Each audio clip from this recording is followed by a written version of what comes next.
Matapos ang Miss Teen Big Brother pageant, ipinatawag ni Kuya ang mga boys para sa isang importanteng bagay. Ngayong gabi, ang dalawa niyong bisita, sina Stephanie at si Maria, ay lalabas na ng aking bahay.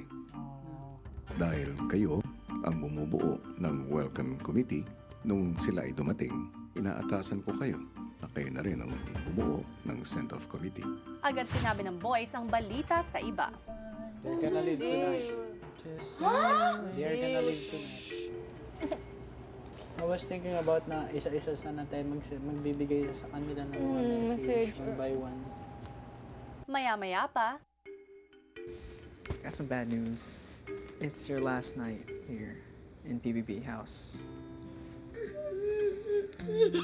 One by one, everybody's gonna come up and say some things to all of you guys. Yeah. We've had some weird experiences. We became a family officially when we ate fermented duck egg. So, yeah. So, love you guys. Thank you, baby.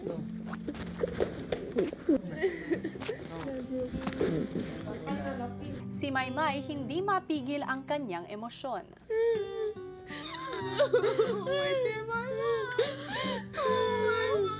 Honestly, I never understand you before, like English speaking. The first time I saw you, we were like friends for almost 10 years, like that.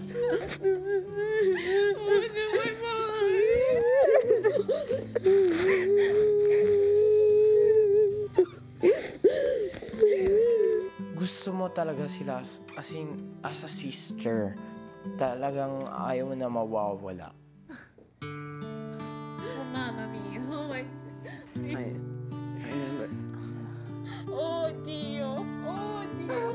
Oh, Santo Dio. Oh, Santo Dio.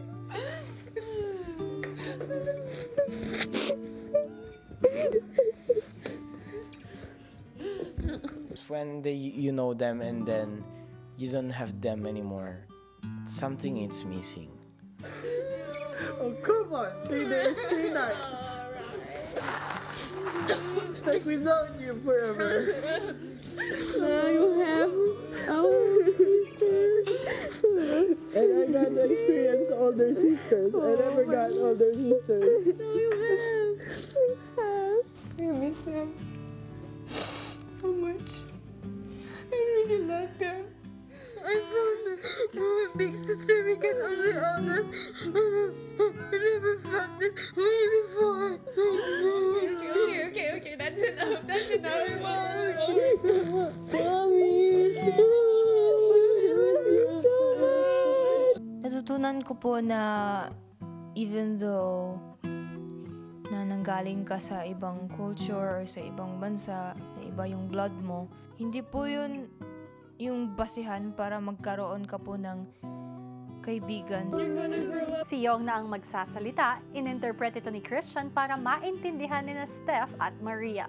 Yung first ko yung nakita, hindi ko akalain na mag-close tayo. Kasi lahat ng ibang bansa na sa Pilipino, ganyan. Hindi sila lumalapit, nahihiya. Pero kayo, hindi ko, kaya friendly, and go, you dance.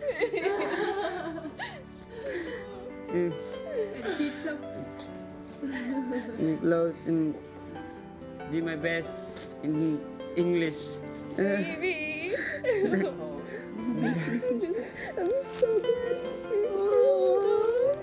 For me, you're special. You're so special. Because you always try. Lahat po sila. Marami po akong natutunan. Alis po yung niya ko po kaya lumapit na po ako sa kanila. Hindi ko po sila nakakalimutan mo. You're really special. Really special boy, you know that, right? I love you, Mama Chup. Chup. Miss you so much. Everything.